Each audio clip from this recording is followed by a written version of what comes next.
नमस्कार फ्रेंड्स, एक बार फिर आपका स्वागत है मेरे चैनल पे।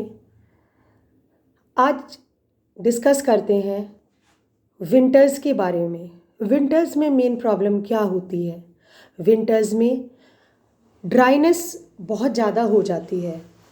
हमारी कोई भी बॉडी पार्ट ऐसा नहीं रहता है जहाँ पे हमें ड्राइनेस फील ना हो।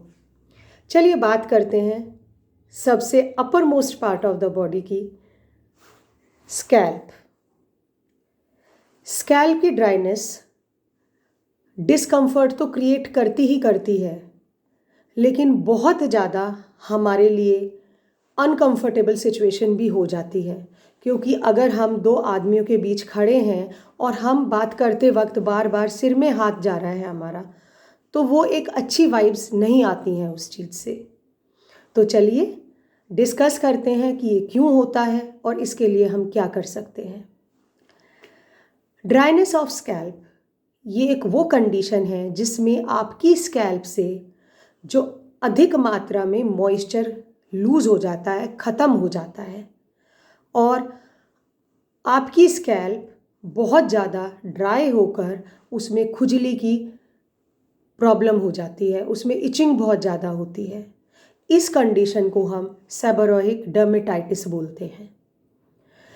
इस कंडीशन में पर्सन को स्केली पैच डेवलप हो जाते हैं। जैसे वो खुजा रहा है तो वहीं पे खुजली के निशान होके एक तरीके के पैचेस डेवलप हो जाएंगे और स्किन वहाँ से लाल हो जाती है, सूज जाती है और आपको जलन भी महसूस होती है।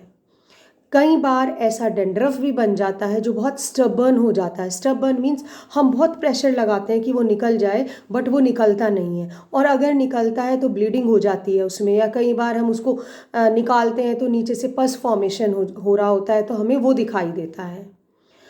कई बार ये डिसऑर्डर हमारे खाली स्कैल्प तक सीमित ना रहकर फेस की, जैसे आईब्रोज है, आई लैशेज़ है, नोज़ के दोनों तरफ है, यहाँ भी आ जाता है। ये पैचेस येलो कलर में भी हो सकते हैं और वाइट कलर में भी हो सकते हैं। चलिए अब बात करते हैं ड्राई स्कैल्प, खुश्क स्कैल्प या फिर डैंड्रफ में क्या अंतर है। देखिए, जो डैंड्रफ होता है, डैंड्रफ में स्किन जो होती है स्कैल्प की, उसमें बहुत ज़्यादा ऑयल का सिक्रीजन होता है। मैं स्कैल्प की बात कर रही हूँ, यहाँ पे हेयर की बात नहीं कर रही हूँ। स्कैल्प में ऑयल ग्लैंड्स जो होते हैं वो ऑयल का सिक्रीजन बहुत ज़्यादा कर देते हैं, जिसकी वजह से एक ईस्ट नामक पैरासाइट है, उसकी डेवलपमेंट, उसकी प्रोग्रेस हमारे स्कैल्प पर ज़्यादा हो जाती है। नॉर्मली भी ये प्रेजेंट रहता है, बट जब ऑयल ग्लैंड्स का सिक्रीशन बढ़ता है तो ईस्ट का फॉर्मेशन ज़्यादा हो जाता है, और उस ईस्ट का नाम है मालाशीजिया। मालाशीजिया की वजह से ड्राई स्किन होगी, समझ रहे हैं? ऑयल ग्लैंड्स के सिक्रीशन की वजह से तो इस ईस्ट का फॉर्मेशन ज़्यादा होता है, और ईस्ट के ज़्यादा फॉर्मेशन होने की वजह से स्किन ड्राई हो जाती है, और जिसकी वजह से हमारे स्कैल्प पर डैंड्रफ बनता है। और ये डैंड्रफ किसी किसी कंडीशन में तो इतना हो जाता है कि ये अपने आप ही, अगर आप सर नीचे करें तो झड़ना शुरू कर देता है। अब बात आती है ड्राई स्कैल्प की। ड्राई स्कैल्प जो होती है ये मोस्टली खुश्की की वजह से होती है, या तो आपको न्यूट्रिशनल डेफिशिएंसी है, या कोई सीज़न ऐसा है कि उसमें आपका बॉडी ड्राइनेस ज़्यादा ले पा रही है, उसकी वजह से होती है। और ड्राइनेस ही मेन कॉज होती है हेयर फॉल का। देखिए, 90% केसेस में जो हेयर फॉल होते हैं वो ड्यू टू ड्राइनेस होते हैं, ना कि ड्यू टू डैंड्रफ। डैंड्रफ की वजह से जो ड्राइनेस हो रही है, that is responsible for the hair fall. इसके अलावा अगर आपकी बॉडी में विटामिन B6 या B12 की डेफिशिएंसी है तो भी डैंड्रफ या फिर ड्राइनेस या फिर सेबोरोइक डर्मेटाइटिस होता है, क्योंकि विटामिन B6 और B12 में ये क्वालिटी होती है कि वो सीबम नामक एक सब्सटेंस हमारे स्कैल्प पर प्रोड्यूस करते हैं। सीबम क्या होता है? सीबम एक वैक्सी सब्सटेंस होता है जो कि स्कैल्प के सिबेशियस ग्लैंड सिक्रीट करते हैं। ये तो थी बात सेबोरोइक डर्मेटाइटिस, ड्राई स्किन और डेंड्रफ की। चलिए अब आपको कुछ होम्योपैथिक मेडिसिन्स बताती हूँ, कब और कैसे ले सकते हैं आप। सबसे पहले आती है काली सल्फ। काली सल्फ का प्रयोग हम 30 पोटेंसी में करते हैं।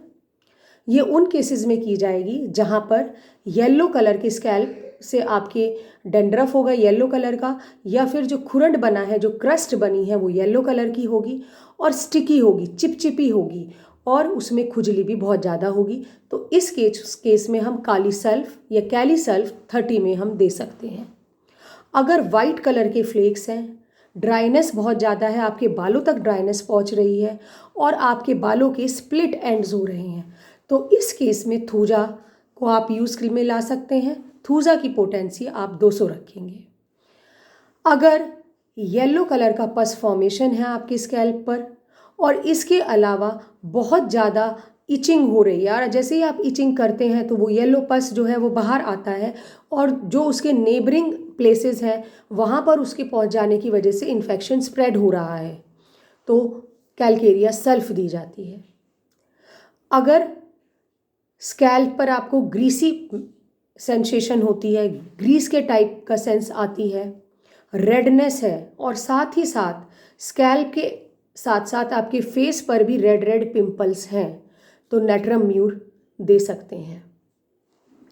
कई बार पेशेंट में देखा जाता है कि ड्राइनेस की वजह से हेयर फॉल इतना ज़्यादा है कि वो गुच्छे में निकलता है, बंचेस में फॉल हो रहा है, तो इस केस में फॉस्फोरस 30 दे सकते हैं।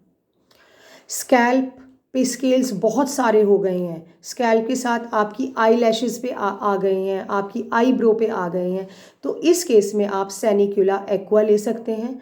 इसका इस्तेमाल 200 में करें। बाकी प्लीज़ अपने होम्योपैथी की एडवाइस ज़रूर लें।